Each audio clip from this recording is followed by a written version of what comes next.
ko ay magtotorta ng okra. Lalagyan ko ng sibuyas. At yung sibuyas, ilalagyan ko na ng asin. At lalagyan ko na rin ng ay umami pala ito, umami. Ayan. Tapos, lalagay ko na ang itlog. 2 itlog lang ang andito, guys. Okay? Nandiluto na mister ko isa eh. 3 sana yan kanina. O, yan.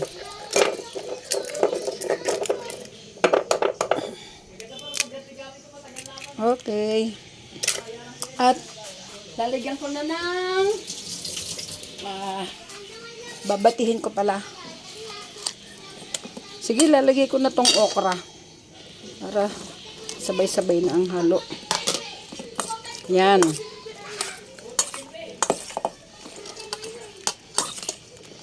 Ganyan nga pala yan, guys. Okrang hapon ng tawag dito, oh. Yan. Binigay lang yan sa amin. Yan, ni Chairman Apolinario Mercado, Chairman sa Bantay Bayan Foundation Incorporated. Yan. Tapos, piprito ko na to. Ay, itutorta ko na to, guys. Yan, lalagyan ko na ng mantika.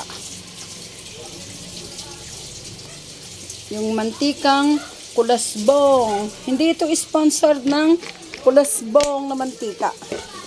Yan lang ang pangalan ng nabili namin na mantika. At habang pinapainit ang mantika, ito patuloy ko pa itong hinahalo. 2 itlog lang, guys, dapat mga 3 man lang. Yan, mainit na, nararamdaman ko na yung init ng mantika.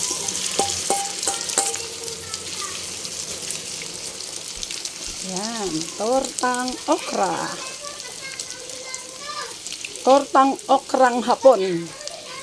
Yan po ang title siguro nito, guys. Ay, siya nga pala yung maingay na bata, yung mga naglalaro sa harapan bahay. Bagong gawa kasi ang daan sa aming harapan bahay. Kaya ganado yung mga naglalaro dun, guys. Saglit lang po, Siya nga pala, plano ko sana ito ibibiling or ibabaligtad ng buo.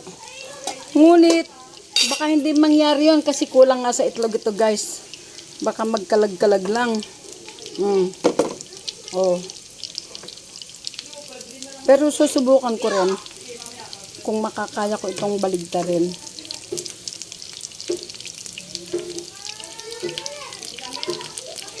Maya-maya pa po, guys. At narito na, susubukin ko na yan na baligtarin. Ililipat ko muna itong ibang mantika, guys, Sara ko muna yung gatong. Apoy. Tapos, lilipat ko muna yung mantika na iba. Hindi ko muna ipakita. Siya nga pala may katang na bato yung aking stove kasi tagibang. Tagibang yung tulo ng mantika. Kaya may katang. Okay? Tatakpan ko na muna para maipakita ko kung paano ito baligtarin. Ganun po ang aking ginagawa. At post ko saglit. Ayan po, nagawa ko na ito yung mantikang naalis, At binuksan ko na ang gatong. Yan. Yung mantikang naalis kanina. Yan, binalik ko lang. Pwede pala, guys. Sabihin ko lang po, nilalagyan ko ng bato rito sa ilalim. Kasi, yung gasol namin mababa sa gawi doon. Kaya pag naglagay ako mantika, tumutulo lahat doon. Ang mantika, kaya ang paraan ko nilagyan ko ng bato sa ilalim. Ganun po yan, guys. Yan, konting prito na lang yan. Konting luto. Dahil, luto na ito nag-brown na. Titikman ko pala kung sakto yung lasa. Ito yung sibuyas, itlog at okra. Tikman ko kung ayos na po ang alat niya. Yun po ang pinakamadaling pagbabaligtad ng ng itlog, ng torta, ganun po.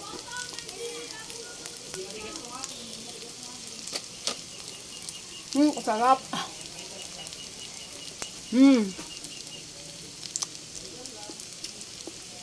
Mainit pa po. Pero kasarap.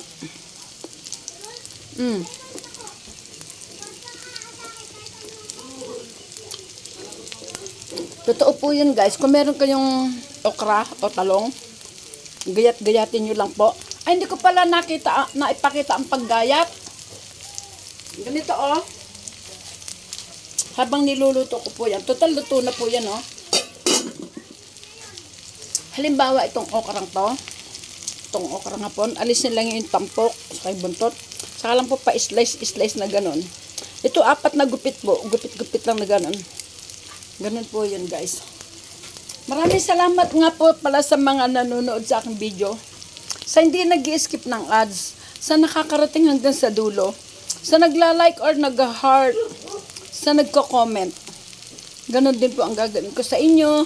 Kung kayo ay mga vlogger or content creator. Panunuorin ko rin po ang inyong video. Hindi ko rin po skip ang ads. Ganun po yun. La-like ko. Heart. Ganun po. At mag-iwan ako ng bakas. Ganun po yun guys. Okay. Luto na tong aking tortang okra. Tortang okrang hapon. Pwede pala kahit 2 lang itlog guys. Okay. Maraming salamat. Ako na yung magpapaalam. Pagkat ito ay nabot na ng 6 minutes and 30 seconds. Ganyan po. 6 minutes and 30 seconds. Paalam.